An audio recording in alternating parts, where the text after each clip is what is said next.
There's a reason the most successful TV shows start like this. I had a hard time sleeping last night. You want to know why? No. Because Gabby Stone is innocent. Oh, I slept like a baby. I don't think you believe that. You think she's innocent too, you just don't want to pursue it. She's not our client. Instead of this.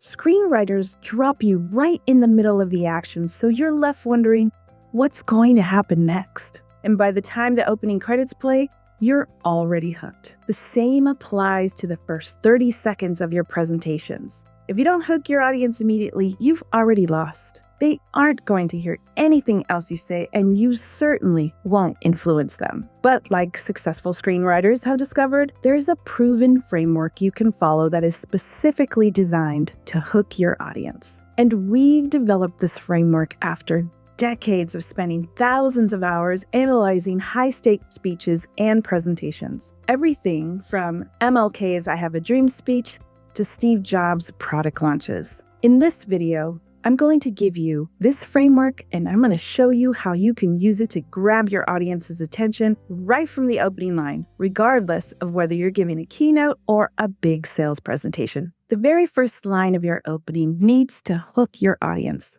One way to do that is with the star moment, which stands for something they'll always remember. If you just get up there and say, "Hi everyone, I'm Deandra, and I'm here to tell you about a new way to set up timesheets," your audience is immediately going to check out and start thinking about anything else. But what if you have a star moment?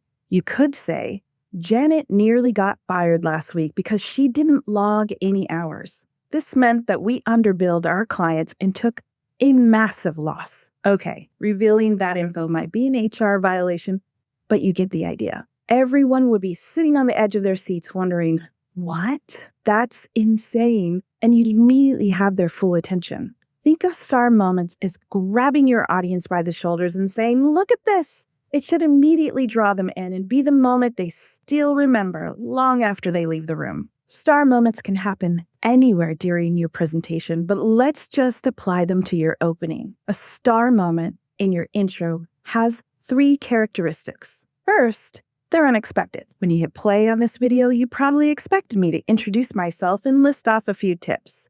Instead, you heard about a popular series. For a split second, you might have wondered, wait, what's going on here? That reaction, the confusion, curiosity, the intrigue, it's exactly what makes it memorable. But capturing attention isn't enough. Second, you also need to make an emotional connection. Doesn't matter whether your audience feels intrigue, amusement, irritation, or even shock. What matters is that they feel something. You can reinforce this by addressing them directly, narrating what they might be experiencing, or reflecting on their emotions. And it helps to know your audience beforehand, so you can choose a star moment that resonates with them. Third, a star moment needs to be relevant. Imagine if we told you all the details about Suits during our introduction of this video. Harvey Specter, one of New York's top lawyers, has just promoted Mike Ross, a college dropout with a photographic memory who was raised by his grandmother,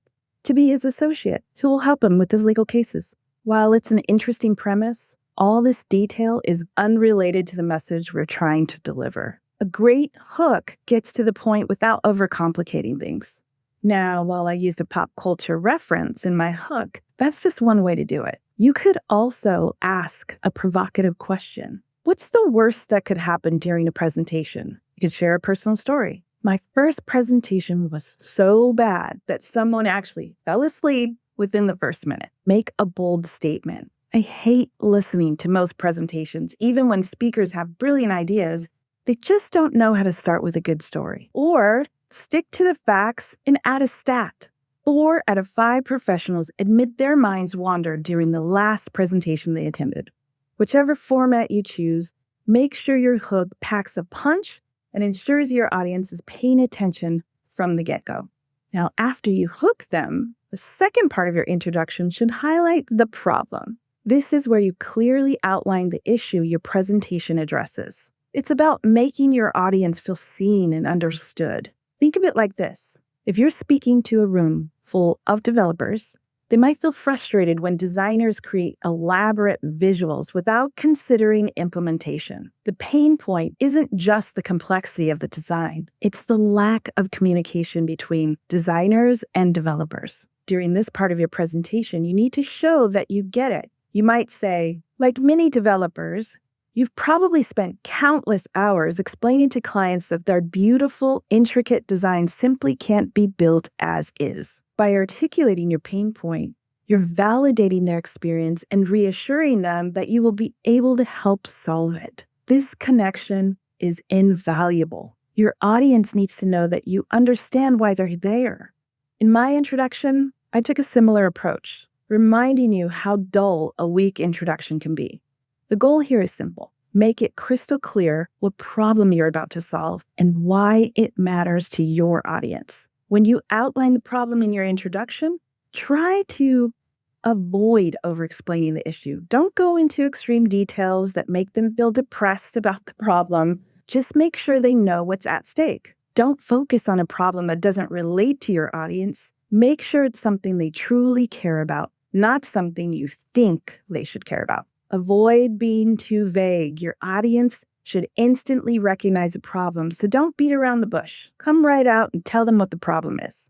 And don't use technical jargon. This is the first contact you're having with your audience, so the last thing you want to do is confuse them. And finally, don't overload them with too many problems. Stick to the most pressing issue so your audience can focus and connect with it. Once your audience understands the problem, it's time to present your solution, the big idea. This is the core message you want to convey, the one idea that will solve their problem. Yes, we are still in the intro, so you won't want to go into all the details about the solve or how to get there, but you have to inspire your audience to keep listening with the promise of the solution. Get them excited about the new reality that's possible. If they do what you're recommending in our case, the big idea is simple. We're giving you the formula to write an epic introduction that keeps your audience's attention. That's it.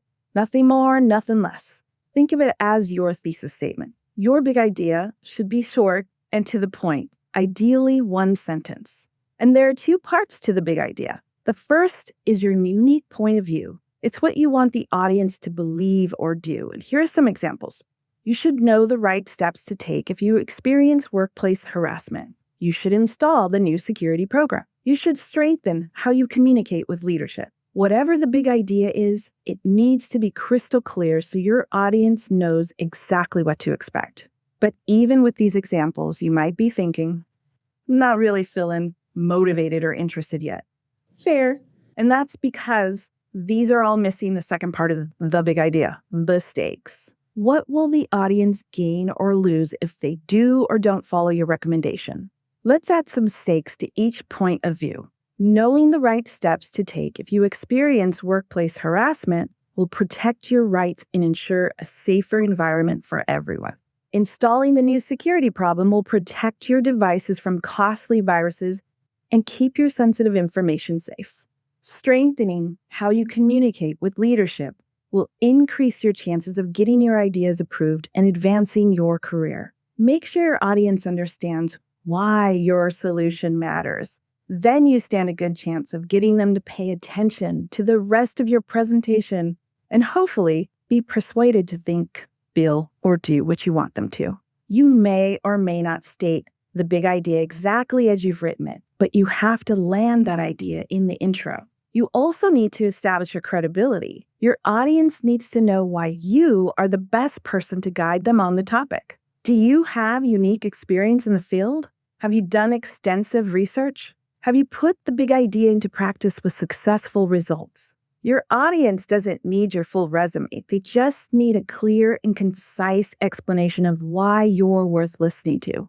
For example, I established credibility by saying, we've spent thousands of hours analyzing high-stakes presentations.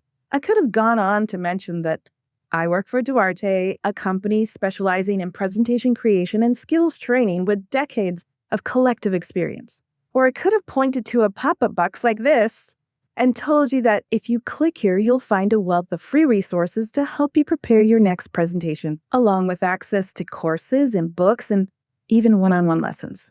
But that would be overkill for an introduction. Your audience doesn't need every detail. They just need a single powerful statement that establishes your expertise.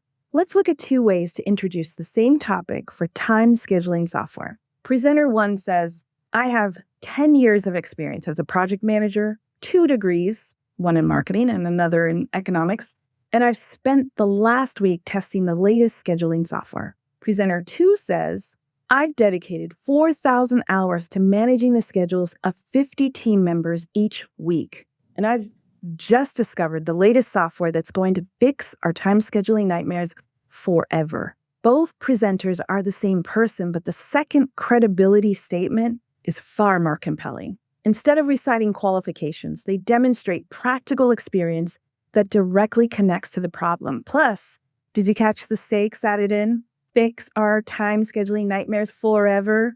Hey, I want that. When establishing your credibility, focus on the experience that shows you get it. Your goal is to give your presentation more weight without overwhelming your audience, boring them, or wasting their time. Finally, give your audience a quick preview of what's coming and let them know it will benefit them. This part should be kept as brief as possible. No one wants to sit through a long, dull outline before the real content begins. But giving a quick heads up helps your audience know what to expect and keeps them engaged. For example, I simply told you, I'm going to give you this framework. This gives you just enough insight into what's next without overwhelming you with details. Imagine if I'd said, I've identified that each introduction needs to start with a hook, then present a problem and a solution to that problem, followed by showing credibility and then ending off with a preview and benefit. You'd probably tune out immediately. This is hands down the most boring part of any introduction. It's how we teach kids to give a preview statement because they need the most basic rules to follow. But you're not a kid, you're a professional. So strike a balance between giving the audience a heads up and giving them valuable information. For example, by the end of this presentation, you'll have 3 actionable strategies to reduce your team's project turnaround time by 30%. You'll leave here knowing 5 ways to create stunning presentations without sacrificing clarity. You'll walk away with a proven method to simplify complex data presentations and keep your audience hooked. Always frame your benefit as something tangible and relevant to their needs. If you do that, they'll be motivated to stick around and pay attention to every word you say. By now, you've learned the formula for delivering an epic introduction that grabs attention and it holds it from the first second. You know how to start with a powerful hook, clearly outline the problem, present the big idea as the solution, establish your credibility, and give your audience a quick preview with a compelling benefit. The next time you're preparing a presentation, start by mapping out your introduction using the 5-part formula we covered today. Test it out, tweak it, and see the difference it makes.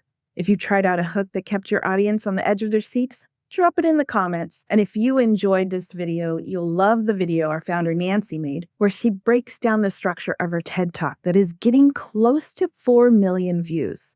Just click here to watch it now.